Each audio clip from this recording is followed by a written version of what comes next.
What is meant by a physical quantity?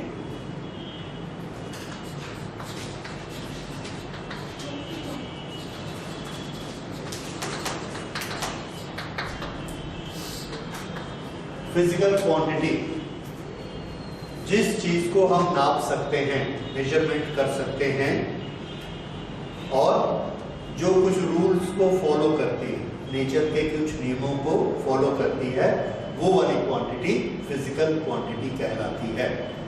फिर से, physical quantity is the one which can be measured and which follows the rules of nature, that is physical quantity. तो non physical quantities कौन सी होती हैं? Non physical quantities वो quantity होती हैं जिसको हम मेजर नहीं कर सकते। जैसे मेरी तुम्हारे से दोस्ती है, फ्रेंडशिप है, कितनी है? बहुत है। मेजर करो तो हमने उसके मेजरमेंट का अभी कोई फॉर्मेट नहीं बनाया है कि वो 1 किलो होती है, 1 मीटर होती है, नहीं बनाया है। So this is not a physical quantity. Friendship is not a physical quantity. इस तरह से जिस क्वांटिटी को हम नाप सकें वो है फिजिकल क्वांटिटी, और जिसको नहीं नाप सके वो फिजिकल क्वांटिटी नहीं। अच्छा, ये नापना क्या होता है? ओके, तो ये फिजिकल क्वांटिटी समझ में आ गया, नोट करिए।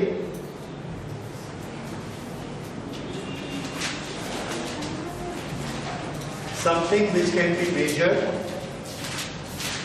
anything which can be measured and follows certain laws,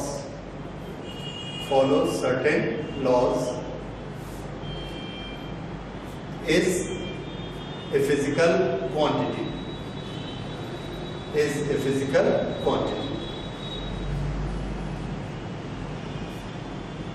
okay. Example, हम किसी चीज का मास नाप सकते हैं, so mass is a physical quantity. किसी चीज की लेंथ नाप सकते हैं, so length is a physical quantity. ठीक है, नोट करिए। Example, mass, length, time, temperature, ठीक है, एटसेट्रा एटसेट्रा। ये फिजिकल क्वांटिटीज हो गई जिनको हम मेजर कर सकते हैं। लेकिन जब हम एक वर्ड यूज करते हैं कि फिजिकल क्वांटिटीज वो होती हैं जिसको मेजर किया जा सकता है, तो तुरंत हमारे सामने दूसरा क्वेश्चन आता है, ये मेजरमेंट क्या होता है? तो नेक्स्ट वर्ड हम जो इंट्रोड्यूस करेंगे दैट इज मेजरमेंट।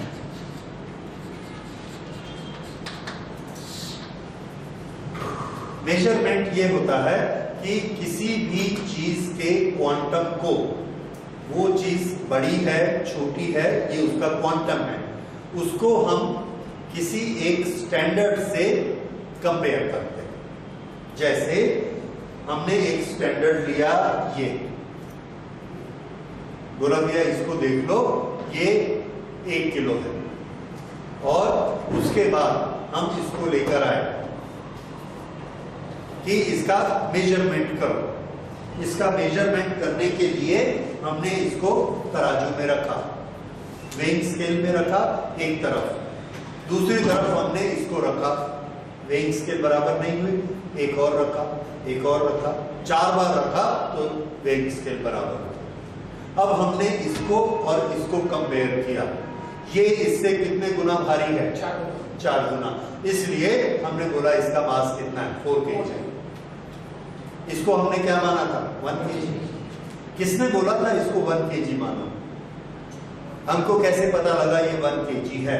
तो पहली बार हम मानते, हमने एक पत्थर को उठाया, बोला आज के बाद सारी दुनिया इसको 1 kg मानेगी, और इसके बराबर के दूसरे पत्थर तराजू से तौल लो और सबके ऊपर 1 kg लिख के ले जाओ।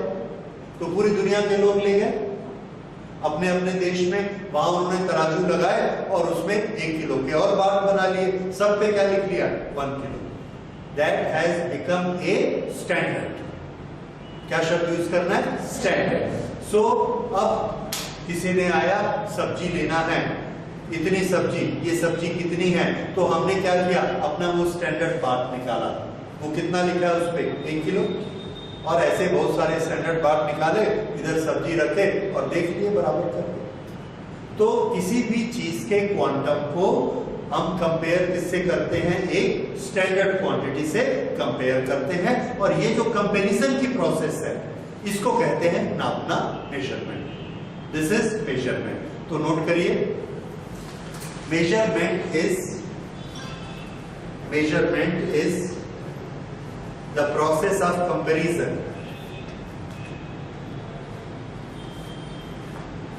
Measurement is the process of comparison. Comparison को अंडरलाइन करिए, प्रोसेस ऑफ कंपैरिजन विथ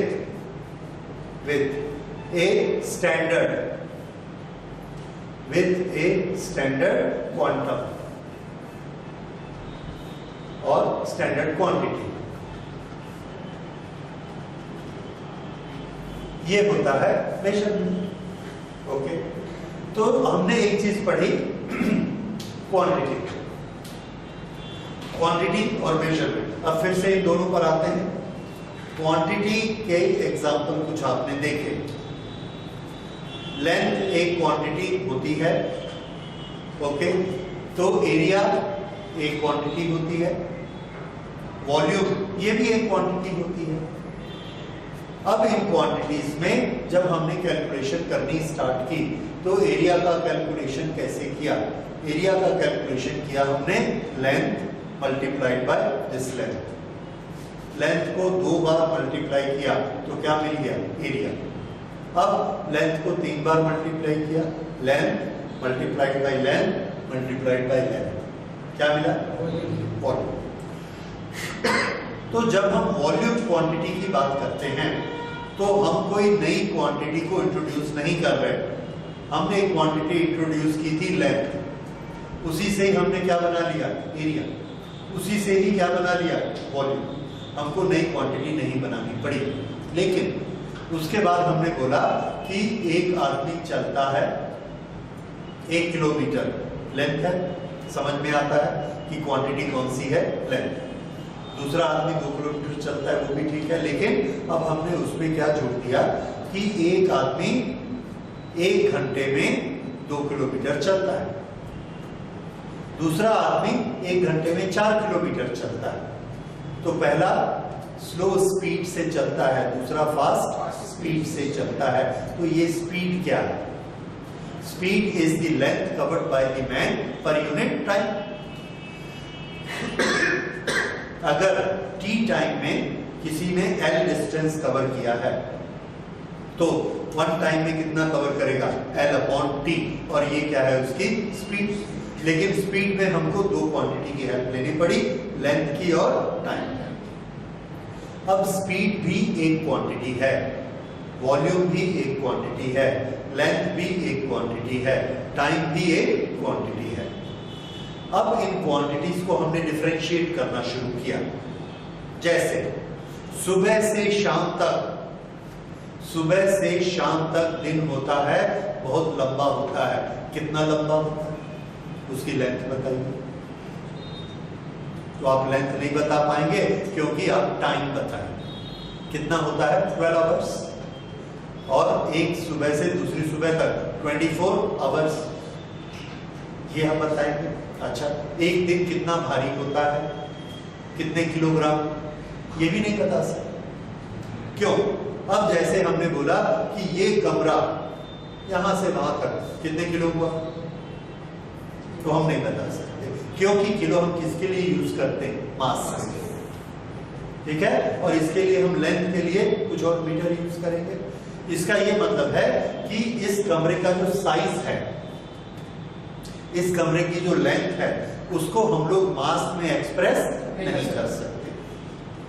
लेकिन इस कमरे की मास को, एक बॉडी के मास को हम लेंथ में डिफाइन नहीं कर सकते। जैसे हम बोलेंगे कि हमको 1 मीटर गोल्ड दे दो, this is a wrong interpretation. हम हमेशा क्या बोलते हैं? 100 ग्राम दे दो, 10 ग्राम दे दो, उसका मास बताते हैं। तो मास को लेंथ में और लेंथ को मास में एक्सप्रेस नहीं किया जा सकता, लेकिन एरिया को लेंथ में किया जा सकता है, वॉल्यूम को लेंथ में किया जा सकता है। तो कुछ क्वांटिटीज ऐसी होती हैं जिससे एक को दूसरे में एक्सप्रेस नहीं कर सकते। जैसे हम मास को लेंथ में एक्सप्रेस नहीं कर सकते, टाइम को मास में एक्सप्रेस नहीं कर सकते। ये वाली जितनी क्वांटिटीज होती हैं जिसको उसी में ही एक्सप्रेस करना पड़ता है, दूसरे में एक्सप्रेस नहीं कर सकते, इनको हम कहते हैं फंडामेंटल या बेसिक क्वांटिटीज। फंडामेंटल क्वांटिटीज या बेसिक क्वांटिटीज।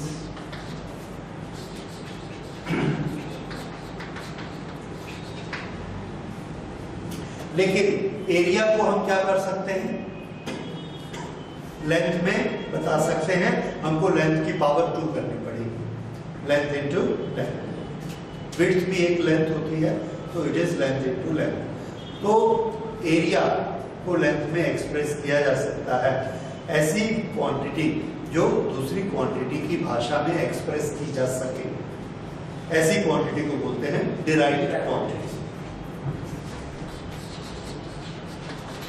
तो दो तरह की क्वांटिटीज हो गई, एक फंडामेंटल और एक डिराइव्ड क्वांटिटी। नोट करिए, fundamental quantity is the one which cannot be expressed in terms of other fundamental quantities. Fundamental quantity is the one which cannot be expressed in terms of other fundamental quantity.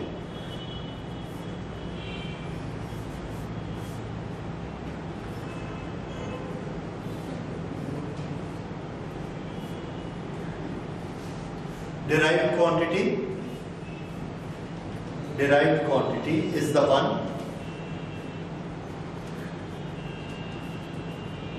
which can be expressed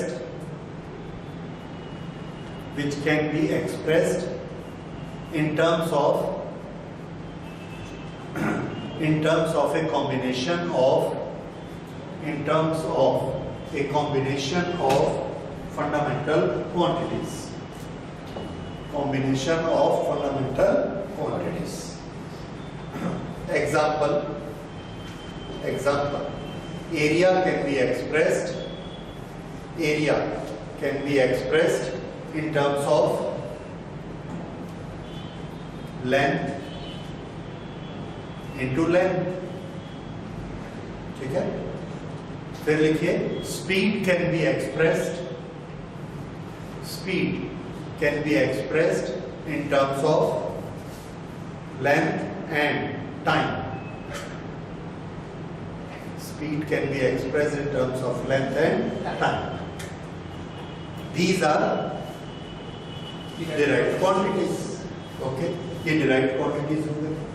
अब उसके बाद note करिए unit. अगली चीज जो हम समझते हैं, what is meant by unit.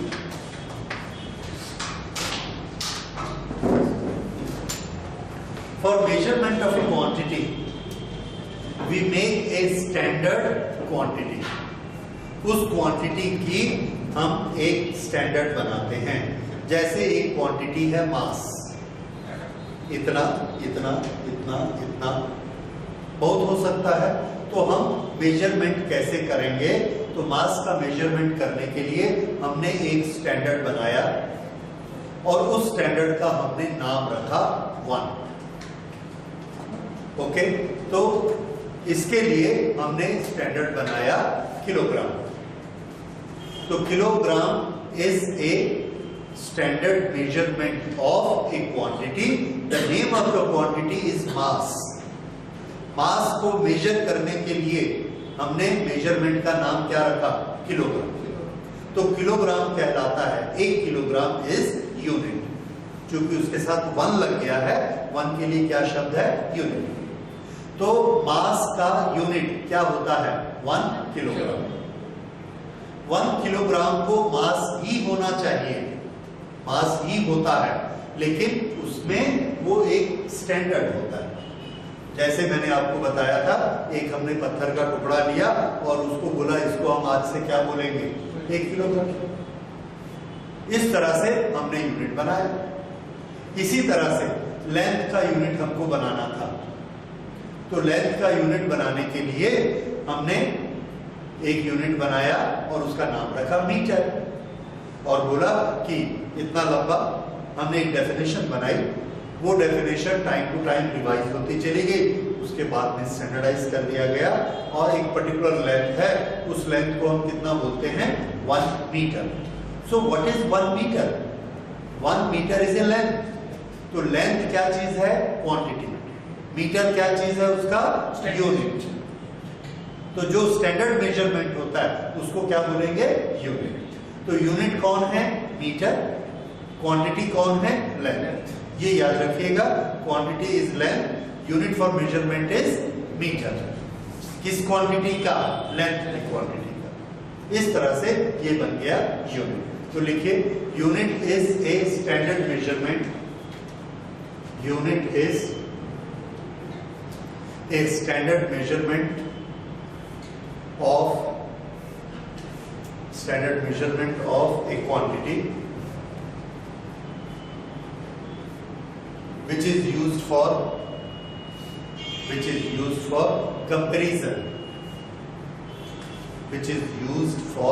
comparison, ठीक। Example, for quantity length, we use the unit meter, ठीक है। ये हो गया यूनिट। उसके बाद ये जो यूनिट हम बनाते हैं, इस यूनिट की कुछ प्रॉपर्टीज होती हैं, हालांकि वो बहुत ज्यादा रेलेवेंट नहीं है, बट वी मस्ट नो कि यूनिट की प्रॉपर्टीज क्या होती हैं। तो आंसर है, पहली चीज, unit should be practical in the sense कि अगर आप बाजार में सब्जी लेने जाएंगे तो मोस्टली हम सब्जी कितनी लेते हैं, 1 किलो। हम उसको ये नहीं बोलते कि हमको 1000 ग्राम सब्जी दो, क्यों? हम उस 1000 को अवॉइड करना चाहते हैं। कितना लेना चाहते हैं, 1। तो इसलिए हम यूनिट्स जो चालू हुई, यूनिट्स जब स्टार्ट हुई तो उसका तरीका क्या था, हम अपने घरों में क्या चीजें यूज करते हैं, जितनी यूज करते हैं उसको 1 बोलते हैं। जैसे हम रोज जितना दूध पीते हैं, 1 डब्बा लेते हैं ग्वाला से, उसका नाम हमने क्या रख दिया, 1 लीटर। जितनी सब्जी लेते हैं उसको 1 kg। इस तरह से 1 हमने नापना शुरू किया।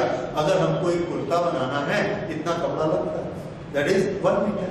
अभी तक हम 1.1 मीटर या 1 मीटर कपड़ा लेते हैं कुर्ता बनाने के लिए, शर्ट बनाने के लिए।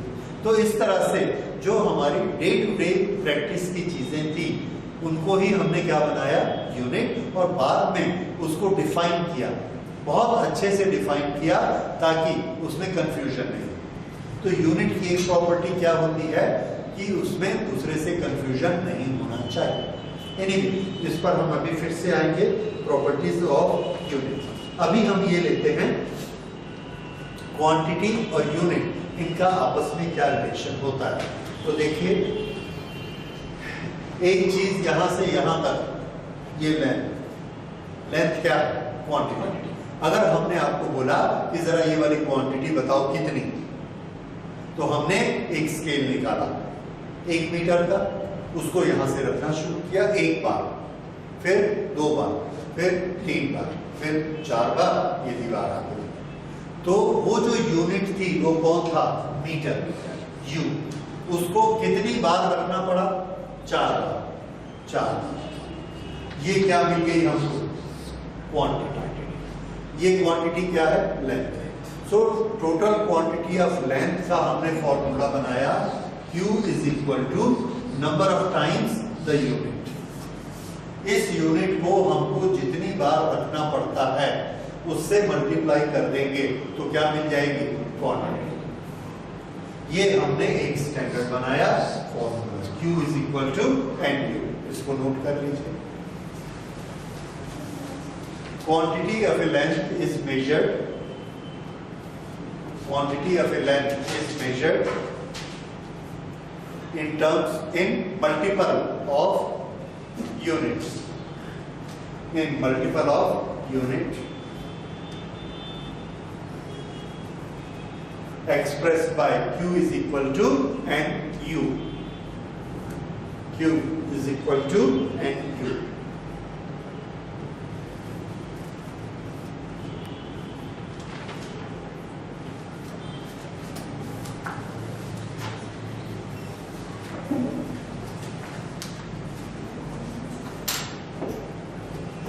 ओके, ये फॉर्मूला हमने याद किया।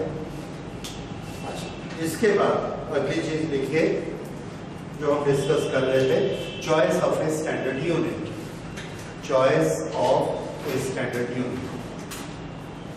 हम स्टैंडर्ड यूनिट को कैसे चुनते हैं, किस किस प्रॉपर्टी के कारण हम उसको चुनते हैं। First, it should have a suitable size, it should have a suitable size which can be used, which can be used on day-to-day purpose, on day-to-day purpose.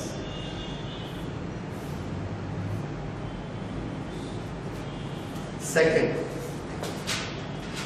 it should be accurately defined, should be accurately defined, ताकि इसमें कोई भी दो लोगों के बीच में confusion मत हो कि ये कितना होता है।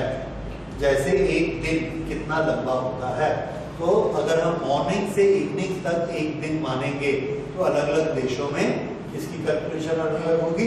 इसलिए 1 डे बोल के हमने यूनिट नहीं बनाई, हमने क्या बनाया 24 hours, that is 1 complete day, और उसको बहुत अच्छे से डिफाइन किया हुआ है अप टू 1 सेकेंड, आगे पीछे नहीं होता।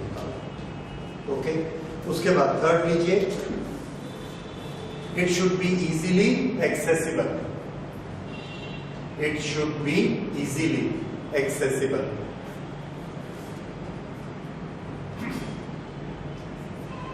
इसका ये मतलब है कि वो स्टैंडर्ड यूनिट सबको मिल जाना चाहिए इजीली। जैसे अगर हमने बनाया 1 किलो का बाट और हमने बोला मास का यूनिट आज से 1 किलो रहेगा और सब लोग इसी के अनुसार अपनी चीजों को बेचेंगे और इसी में अपना रेट फिक्स करेंगे। सबने रेट तय कर दिया कि आज से सब्जी 20 रुपए किलो। ओके, अब हमने बोला लो भाई 20 रुपए 1 किलो सब्जी दो, उसने कहा मेरे पास तो बाट ही नहीं। अब 1 किलो का बाट किसी के पास नहीं है तो हमारा यूनिट बनाने का क्या फायदा। इसलिए यूनिट कैसा होना चाहिए, एक्सेसिबल टू एवरीवन। अगर हमने मीटर को यूनिट बनाया तो हर आदमी को पता होना चाहिए कि मीटर कितना होता है, तब तो उस यूनिट बनाने का फायदा है। तो यूनिट इतना इजी होना चाहिए that it should be accessible to everyone, जिस जिसको जरूरत पड़ती है। अब टाइम का यूनिट है सेकंड और हमारे सबके पास घड़ी है, हमको सबको पता है कि सेकंड कितना टाइम होता है।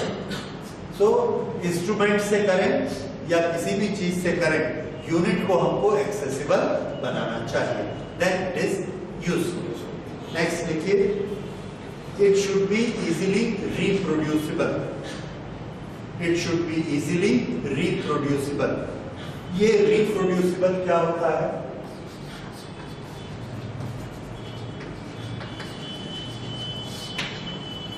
जिस चीज को रिप्रोड्यूस किया जा सके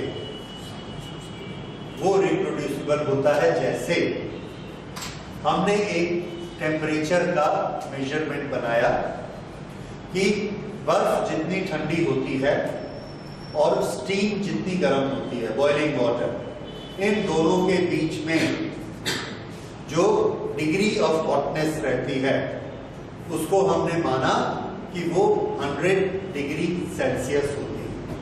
0 से 100। बर्फ को कितना माना 0 डिग्री और बॉइलिंग वाटर को 100 डिग्री, उसके बीच के 100 पार्ट कर दिए, हर एक part 1 degree 1 degree 1 degree 1 degree ऐसा चलता गया। ये हमने स्टैंडर्डाइज कर दिया टेम्परेचर। क्या सोच के किया? ये सोच के किया कि दुनिया के हर आदमी के पास पानी होता है, हर आदमी उसको बॉईल कर सकता है, हर आदमी उसकी बर्फ जमा सकता है, इसलिए हर आदमी अपने घर में बॉइलिंग टेम्परेचर को समझता है। उसको बोलेंगे यार 100 डिग्री कितना होता है, पानी उबालेगा, बोलेगा इसमें उंगली डाल दो, पता लग जाएगा 100 डिग्री कितना होता है। 0 डिग्री कितना होता है, बर्फ को हाथ में पकड़ लो। ये क्या चीज है? क्वालिटी क्या है? Easily reproducible. समझ आया?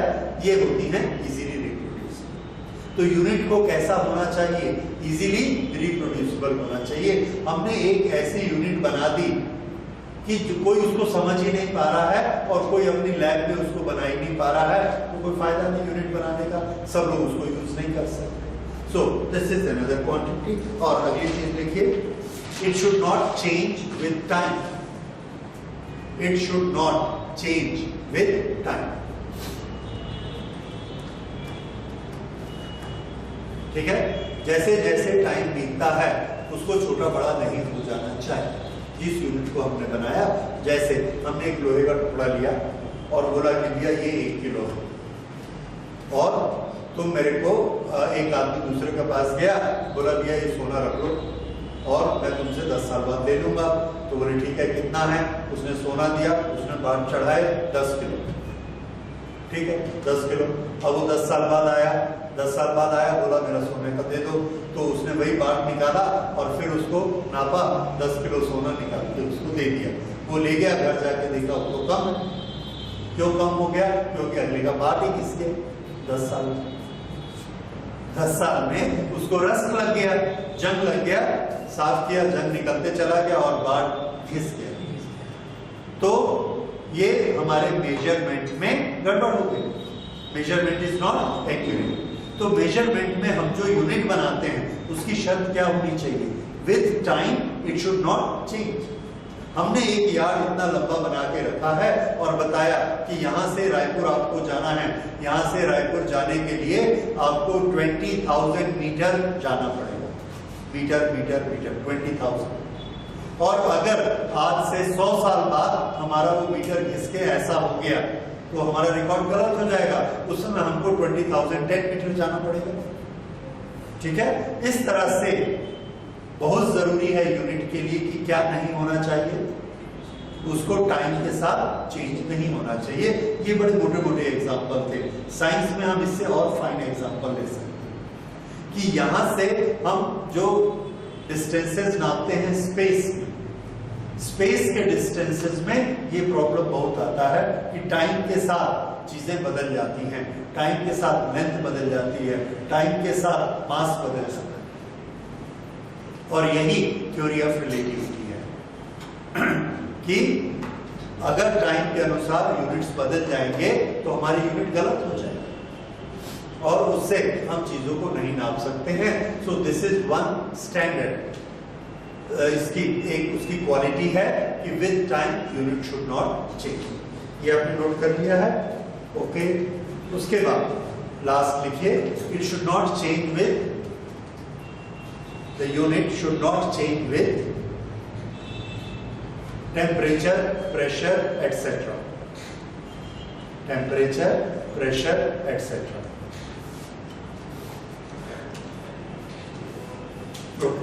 ये हो गया स्टैंडर्ड यूनिट की चॉइस हम किस तरह से करते हैं। कौन करता है इनकी चॉइस? हम और आप करते हैं? नहीं। तो आंसर है कि पूरी दुनिया के साइंटिस्ट मिलकर, साइंटिस्ट, गवर्नमेंट उन साइंटिस्ट को अपॉइंट करती है और वो साइंटिस्ट मिलकर एक कॉन्फ्रेंस करते हैं। उस कॉन्फ्रेंस में सब लोग बैठ के ये डिसाइड करते हैं कि हम सब मिलकर किस चीज को, किस क्वांटिटी का यूनिट बनाएंगे, और उसको हम कहते हैं general conference on weight and measure. इसको नोट करिए, general conference on weights and measures.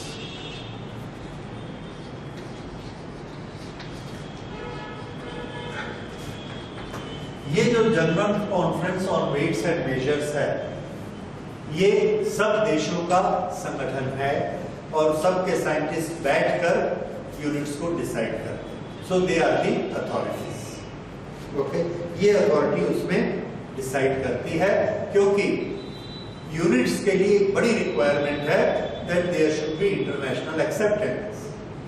International acceptance क्यों चाहिए?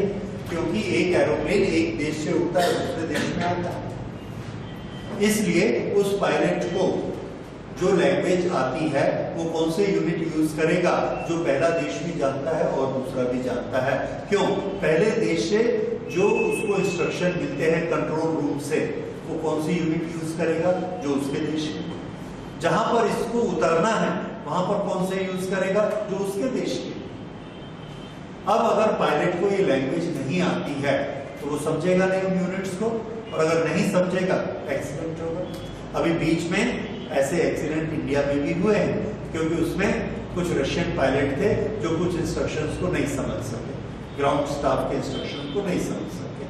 दैट वाज लैंग्वेज प्रॉब्लम, और लैंग्वेज प्रॉब्लम से ज्यादा भयानक होता है यूनिट प्रॉब्लम। अगर हमने एक एरोप्लेन को कहा कि तुम्हारे सामने से एक एरोप्लेन आ रहा है और तुम अपनी जगह से 30 माइल ऊपर चले जाओ या 30 माइल लेफ्ट हो जाओ, अब उसको माइल समझ में नहीं आता, वो 30 किलोमीटर लेफ्ट होता है। अब 30 माइल में करीब करीब 50 किलोमीटर होते हैं, और वो सिर्फ कितना हुआ 30 किलोमीटर, क्योंकि उसको किलोमीटर समझ में आता है। यूनिट अलग अलग हो गए और इसमें एक्सीडेंट के चांसेस बढ़ गए। क्योंकि हमने सब चीजें आजकल इंटरनेशनल शुरू कर दी हैं, इंटरनेशनल ट्रेड, इंटरनेट, एरोप्लेन, हर चीज। इसलिए क्या चीज जरूरी है कि वो यूनिट हम यूज करें जो अमेरिका वाले करते हैं, जो चाइना वाले करते हैं, वो जो जापान वाले करते हैं। अदरवाइज हम आपस में ट्रेड नहीं कर पाएंगे। एक बड़ा सिंपल एग्जांपल है, अमेरिका वालों ने कहा हमारे पास तेल एक्स्ट्रा है, आप ले लीजिए। हमने कहा ठीक है दीजिए, कितना पैसा देना है? तो उसने कहा कि आपको जो तेल चाहिए वो हम आपको देंगे $20 पर बैरल। अब हमने सोचा, हमने अपने आदमी से पूछा कि भैया तेल का यहाँ क्या भाव है, अरब वाले क्या देते हैं? उसने कहा कि भैया अरब वाले हमको 50 रुपए पर गैलन देते हैं। इंडिया में क्या मिलता है? तो इंडिया में 70 रुपए पर लीटर मिलता है। अब आप बताइए तीनों में से कौन सा महंगा कौन सा सस्ता? नहीं बता सकते। क्यों? क्योंकि हमको मालूम नहीं बैरल क्या होता है, गैलन क्या होता है। हम किस में डील करते हैं? लीटर। ये प्रॉब्लम होता है अगर हम स्टैंडर्ड यूनिट नहीं बनाते, एक दूसरे से ट्रेड नहीं कर सकते। और इसी प्रॉब्लम के कारण क्या जरूरी है कि हमारा पूरे इंटरनेशनल में यूनिट्स एक जैसे होने चाहिए। So it should have a international acceptance. ठीक है, तो ये भी लिख लीजिए यूनिट्स में, the unit should have international acceptance. Choice of standard unit, choice में लिखेंगे it should have international acceptance.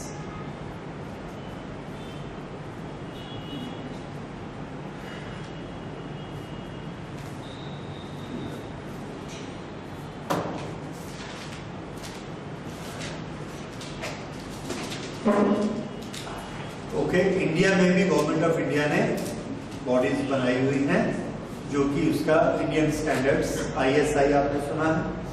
Okay, ये इंडियन स्टैंडर्ड्स एक इंस्टीट्यूट बनाया हुआ है, institute of Indian standards and measures, Calcutta में उनका हेडक्वार्टर है।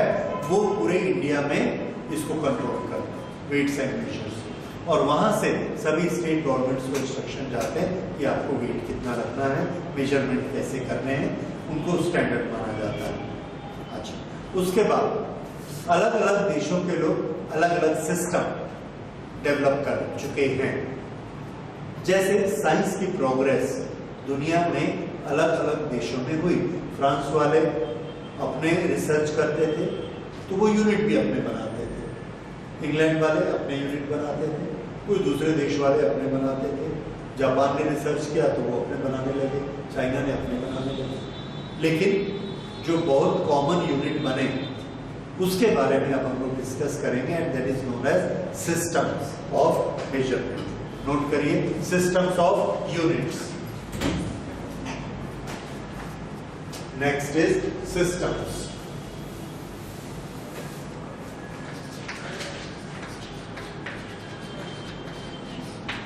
सिस्टम ऑफ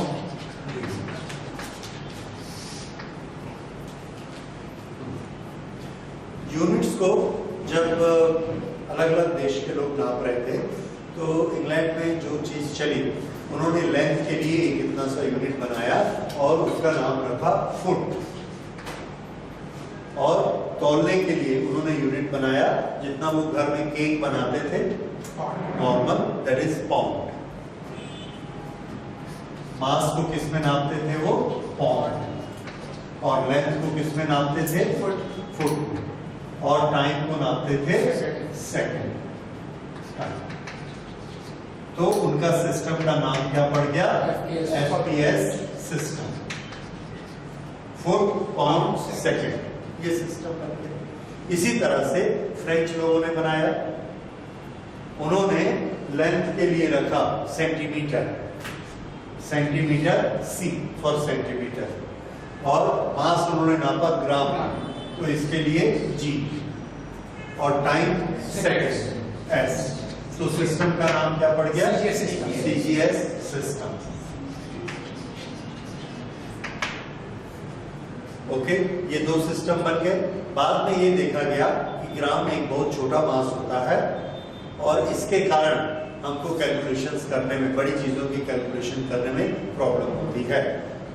तो इसलिए एक बड़ा सिस्टम बनाया गया जिसमें ग्राम की जगह हमने रखा किलोग्राम, सेंटीमीटर की जगह metre. So this is metre, kilogram and second. ये तीसरा सिस्टम बन गया। तो कौन कौन से system? FPS system, CGS system and MKS system. ये किसके सिस्टम है? All these are systems of unit. Okay, ये जो सिस्टम थे अलग अलग देश के साइंटिस्ट ने बनाए, और ये एक दूसरे से बात नहीं करते थे या एक दूसरे के सिस्टम को मानते नहीं थे। लेकिन बाद में जब इंटरनेशनल डीलिंग्स ज्यादा होने लगी और एरोप्लेन उड़ने लगे एक से दूसरे में, तब बहुत प्रॉब्लम हुई, क्योंकि एरोप्लेन की स्पीड हमको अगर तय करनी है तो हम क्या रखेंगे? या तो रखेंगे इसमें फीट पर सेकंड या मीटर पर सेकंड या सेंटीमीटर पर सेकंड। ये हो नहीं सकता था क्योंकि सभी की ट्रेनिंग एक जैसी होनी चाहिए, इसलिए हमको इंटरनेशनल एक्सेप्टेंस जरूरी थी। ओके, तो सभी साइंटिस्ट बैठे, सबने बोला कि हमको एक यूनिट अलग से बना लेना चाहिए, एक ही सिस्टम बनाना चाहिए। ये जो दोनों सिस्टम हैं, इन दोनों सिस्टम में एक स्पेशलिटी थी, that these systems are metric system. Metric system क्या होता है कि इस सिस्टम के जो मेंबर होते हैं, जैसे kilogram, kilogram is a unit of mass, उसके छोटे और बड़े मल्टीपल क्या होते हैं? ग्राम, उसके ऊपर gram, centigram, decigram and gram, kilogram. Kilogram के ऊपर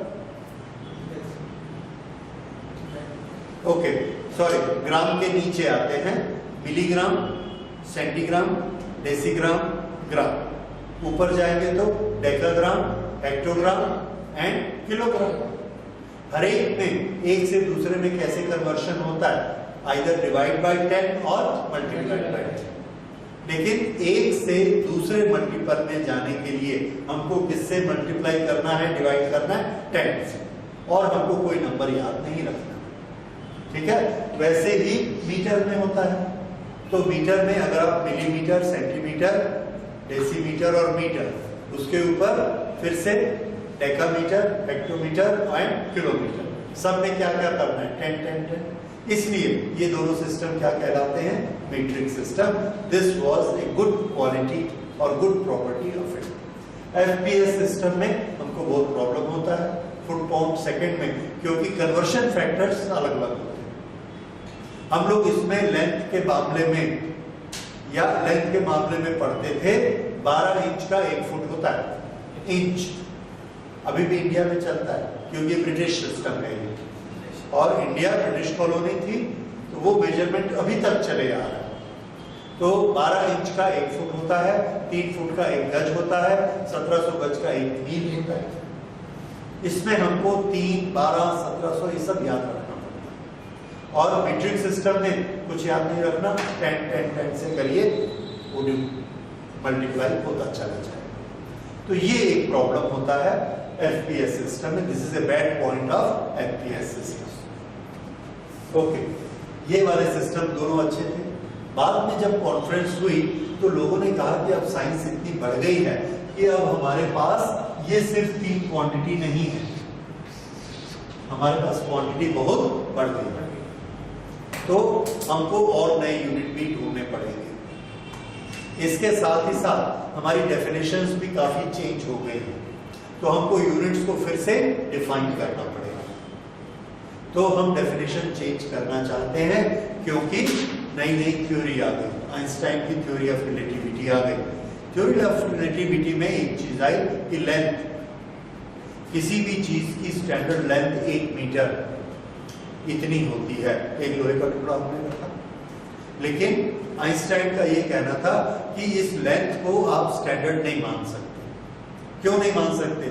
बोले कि ये जो लेंथ है ये अर्थ पर है लेंथ, और अगर इसी चीज को आप दूसरे प्लेनेट में ले जाएंगे तो लेंथ बदल जाएगी। इसी को सोलर सिस्टम के बाद दूसरे सिस्टम में ले जाएंगे तो भी लेंथ बदल जाएगी, छोटी बड़ी हो जाएगी। तो अगर लेंथ बदल जाएगी तो हम जो एक सोलर सिस्टम से दूसरे सोलर सिस्टम का डिस्टेंस बता रहे हैं मीटर में, वो डिस्टेंस गलत हो जाएगा, क्योंकि हमारा मीटर ही छोटा हो जाता है या बड़ा हो जाता है। तो लोग बोले ऐसा कैसे हो सकता है, ये तो स्टैंडर्ड है। तो बोले नहीं, ये स्टैंडर्ड नहीं है। कैसे स्टैंडर्ड नहीं है? तो बोले सब ये तो स्पीड पे डिपेंड करते हैं, लेंथ स्पीड पे डिपेंड करती है। अब स्पीड पे लेंथ डिपेंड करती है, क्या ऐसा हो सकता है? नहीं होता, लेकिन उसने बोला होता है। मास स्पीड पे डिपेंड करता है, लेंथ स्पीड पे डिपेंड करता है, टाइम स्पीड पे डिपेंड करता है। आइंस्टाइन ने बोला सब कुछ किस पे डिपेंड करता है? स्पीड पे। इस दुनिया में अलग अलग क्वांटिटीज होती ही नहीं है, सिर्फ एक क्वांटिटी होती, कौन सी? स्पीड। और उसी से सब चीजें बनती हैं। लोगों ने कहा बताओ, थोड़ा सा इंटरेस्टिंग है, देखिए लेंथ का स्पीड से क्या रिलेशन है। एक मैंने आपको तार दी, ये इस तरह, ये उसके सब मॉलिक्यूल ऐसे नजदीक हैं, ये इसकी लेंथ है 100 सेंटीमीटर, ये इसकी लेंथ है। ओके, अब यहां पर ये तार खड़ी है 100 सेंटीमीटर, इसको मैंने एक तरफ से पकड़ा और ऐसे घुमा दिया, उसकी स्पीड बढ़ा दी। जब उसकी स्पीड बढ़ेगी उसकी लेंथ का क्या होगा बताओ? ये रस्सी स्प्रिंग, यहां पर एक मास बांधा हुआ है, 1 मीटर है, और उसको हम ऐसा घुमाते, जोर से घुमाते हैं, तो क्या होगा? वो मास बाहर की तरफ निकालेगा और वो स्प्रिंग की लेंथ क्या हो जाएगी? बढ़ जाएगी। तो जब कोई चीज मूव कर रही है तो क्या उसकी लेंथ रुकी हुई लेंथ के बराबर होती है? नहीं। हम एग्री करेंगे कि रुकी हुई लेंथ अलग चीज है और मूव करने वाली लेंथ अलग चीज। अब हम अर्थ पर खड़े हैं, हम रुके हुए हैं कि मूव कर रहे हैं? मूव कर रहे हैं, क्योंकि अर्थ घूम रही है बहुत स्पीड से। अर्थ सोलर सिस्टम का एक पार्ट है। फिर से देखिए, अर्थ ऐसे घूम रही है, उसकी अपनी स्पीड है, तो ऑलरेडी हमारी लेंथ कैसी है? बढ़ी हुई, क्योंकि स्पीड बढ़ी है। ये अर्थ सन के चारों तरफ घूम रही है, एक और स्पीड जोड़ लो। एक स्पीड कौन सी है? घूमने की। दूसरी स्पीड कौन सी है? सन के चारों तरफ घूमने की। 2 स्पीड जुड़ गई। तीसरी, जो हमारा पूरा सोलर सिस्टम है, वो जो पूरा यूनिवर्स है, उसमें ये सोलर सिस्टम भाग रहा है, ये भी घूम रहा है। सन और उसके प्लेनेट, पूरा का पूरा ये सिस्टम ऐसे दौड़, उसके पास भी एक स्पीड है, तो वो स्पीड हमारे पास भी है, क्योंकि हम उसके पार्ट हैं। तो हमारे बॉडी पे कितनी स्पीड काम कर रही है? 3। सन, एक अर्थ के घूमने के कारण अर्थ सन के चारों तरफ चल रही है और पूरा सोलर सिस्टम चल रहा है। इतनी ज्यादा स्पीड अभी हमारी बॉडी में है। तो जो हमारी लेंथ है वो बढ़ी हुई है कि ओरिजिनल है, रुकी हुई? बढ़ी हुई, क्योंकि हम स्पीड में, रुका हुआ स्प्रिंग और घूमता हुआ स्प्रिंग स्पीड वाला, दोनों की लेंथ में अंतर होता है। तो स्पीड वाली चीज में हमेशा लेंथ बढ़ जाती है, और हम इतनी स्पीड में हैं तो हमारी लेंथ भी कैसी है? बढ़ी हुई। तो ओरिजिनल लेंथ क्या है हमको नहीं मालूम, क्योंकि हम कभी रुकेंगे ही नहीं, लेकिन ये हम समझ रहे हैं कि हमारी लेंथ बढ़ी हुई है। अब अर्थ से हम 1 मीटर वाला लेते हैं, अर्थ पे इतना लंबा है, इसको हम लेकर गए और दूसरे किसी प्लेनेट में ले गए, सोलर सिस्टम के बाहर, वहां पर टोटल स्पीड आधी हो गई। अगर स्पीड आधी हो गई तो इसकी लेंथ सिकुड़ के छोटी हो गई, छोटी हो गई, तो 1 मीटर स्टैंडर्ड रहा क्या? नहीं रहा। तो हमारी जो लेंथ की पुरानी डेफिनेशन थी गलत हो गई। इस तरह से हमारी डेफिनेशन गलत होती जाती है। वैसे ही वही हाल मास का होता है, मास भी टोटली स्पीड पर डिपेंड करता है। और ये हमने एक पाइप लिया, इस पाइप में ये धागा लगाया, इस धागे के नीचे ये एक मास है, इस मास यहां पर इस धागे के साथ हमने 1 किलो लगाया, 1 kg,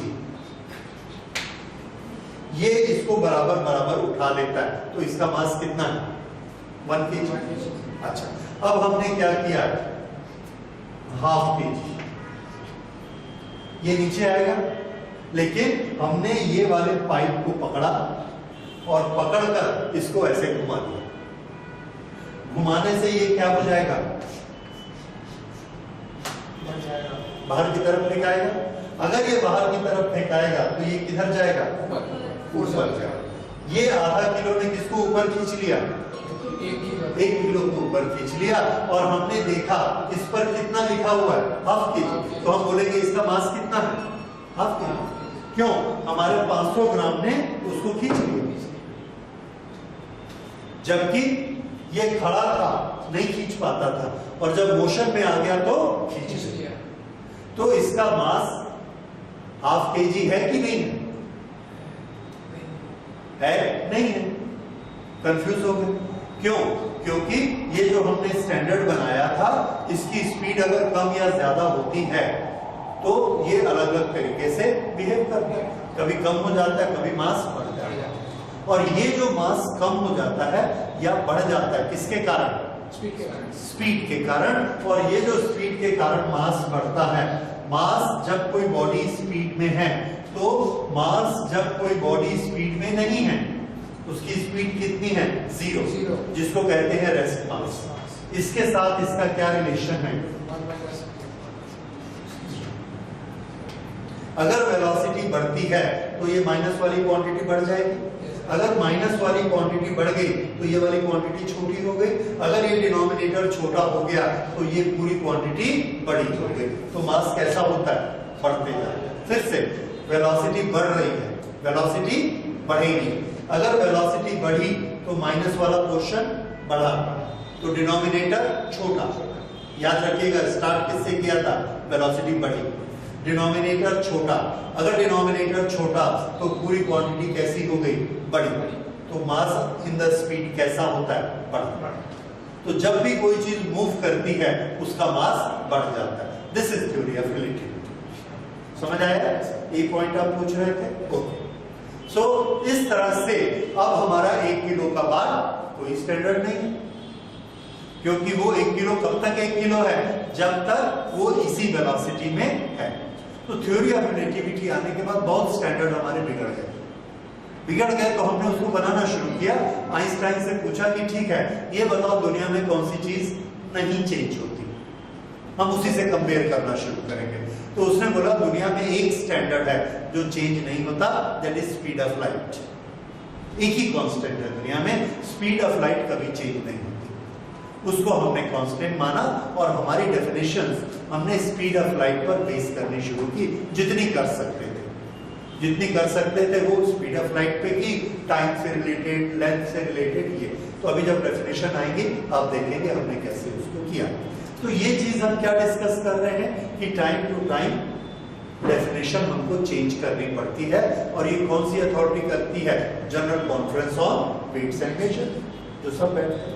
अब इसके साथ जब साइंस डेवलप हुआ तो हमने देखा लेंथ, मास, टाइम को छोड़ के दूसरी चीजें भी हैं, जैसे इलेक्ट्रिक करंट। इलेक्ट्रिक करंट कौन सी क्वांटिटी है? Is it mass, it is length और इज इट टाइम? आंसर है कोई भी नहीं। टेम्परेचर कोई भी नहीं। इस तरह से नई नई क्वांटिटी साइंस में डेवलप हुई जिसकी हमको जरूरत पड़ती है। तो ये सोचा गया कि पूरा सिस्टम दोबारा बनाओ, फिर से नई यूनिट्स बनाओ, लेकिन कोशिश ये करो कि जहां पुरानी यूनिट रह सकती हैं उसको रखा जाए, ताकि जो पुराने जितने आविष्कार हुए उसके डाटा हमारे बेकार नहीं होने चाहिए। इसलिए हमने क्या किया कि एक सिस्टम बनाया जिसमें नई क्वांटिटीज भी सब ऐड थी। वो सिस्टम पूरे इंटरनेशनल माना गया और उसका हमने नाम रखा system the international.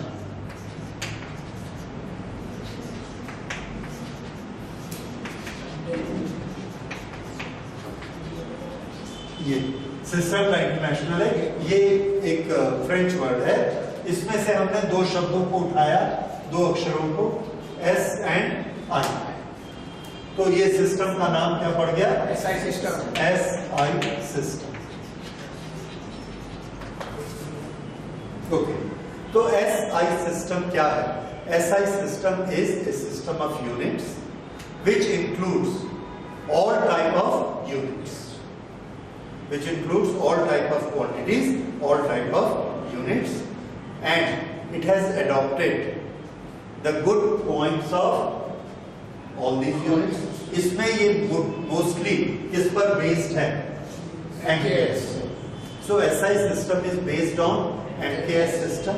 It is a metric system, and the different quantities are also added into it. उसकी एक दो और कैरेक्टरिस्टिक है, उसको हम अभी नोट करते हैं।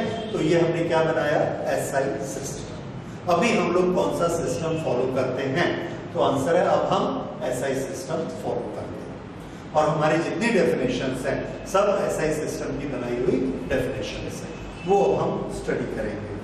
ओके, तो नेक्स्ट हम लेते हैं what are the fundamental quantities and their units. तो नोट करिए fundamental quantities या basic quantities, basic physical quantities and their basic units. इसमें mass, length, time, temperature, electric current,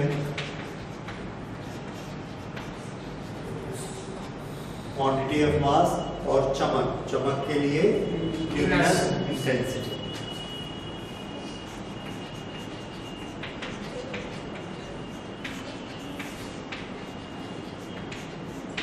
and seventh is quantity, that is quantity of matter.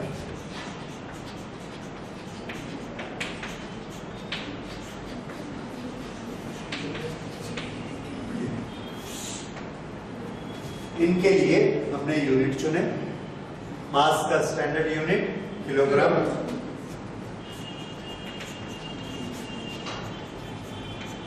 Length का metre, उसके बाद time का second, temperature का kelvin. ये जो units हैं ये किस सिस्टम के हैं? SI system. ओके, उसके बाद इलेक्ट्रिक करंट,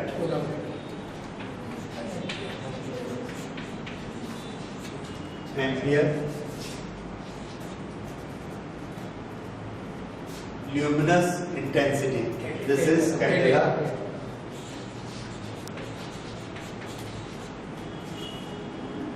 और quantity of matter, mole. Molecule से बना मोल। ये इनके यूनिट्स हैं।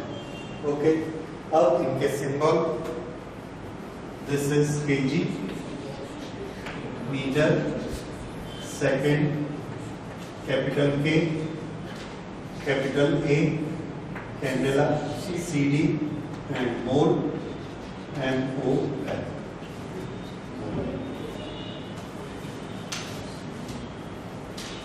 ये एक बार बनाए गए।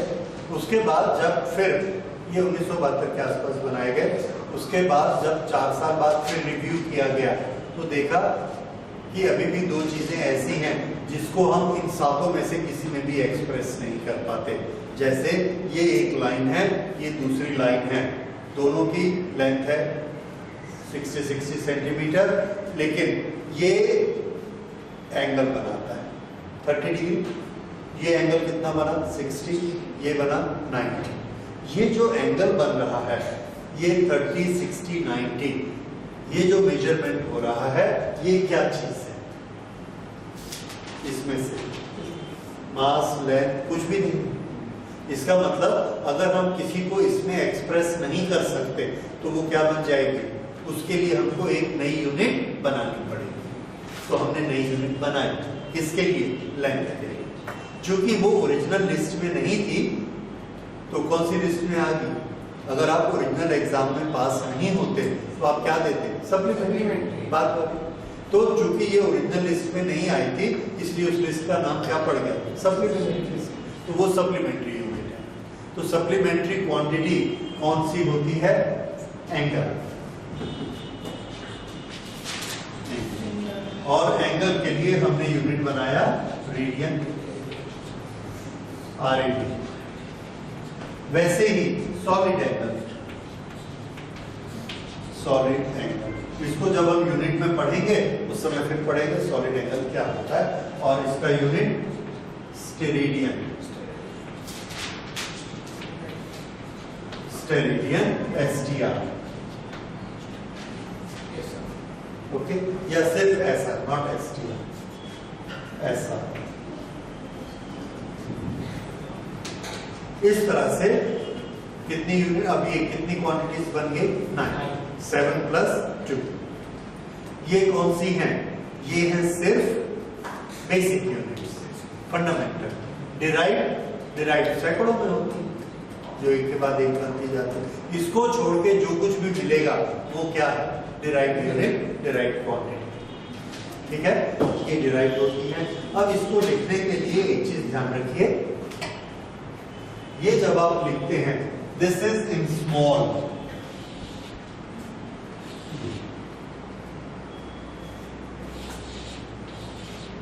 ये सब स्मॉल लेटर्स में है और ये वाली कैपिटल लेटर्स। क्यों? तो इसका आंसर है ये K stands for Kelvin. Kelvin is a name of scientist. Therefore, K is capital. Second is not a name of scientist. Therefore, S is small. ये small case M meter. Meter भी किसी scientist का नाम नहीं था इसलिए ये हमने स्मॉल केस में लिया। तो ये कैपिटल में कब लेना है? जब किसी साइंटिस्ट का नाम हो तो उसको रिस्पेक्ट देने के लिए उसको हम कैपिटल में लेते हैं। करेक्ट? yes. तो ये आगे आएगा। जैसे फोर्स का यूनिट होता है न्यूटन, तो उसके लिए एन कैसा लेना? Capital. But this rule is only for the symbols and not for units name. Unit name हमको हमेशा कैपिटल और स्मॉल लेटर्स में कोई भेदभाव नहीं करना है। यूनिट नेम हमेशा स्मॉल्स में ही सबका।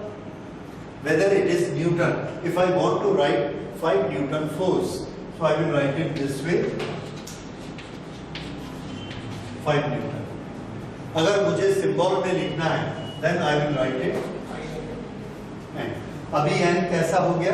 कैपिटल। पर यहाँ मुझे कैपिटल करने की जरूरत है। This is okay. ठीक है? इस तरह से हम सिंप्लीफाई करना चाहते हैं। तो यदि कैपिटल करके तो गलत? नहीं, गलत नहीं। ठीक है, पर उसकी जरूरत नहीं है करने की। और अगर आप नहीं करते हैं तो कोई आपको गलत नहीं देगा स्मॉल। तो ये चीजें जो है ना, ये कन्वेंशन कहलाती हैं कि हमने इसको ऐसा करना मान लिया और सब लोग उसी तरीके से करते हैं।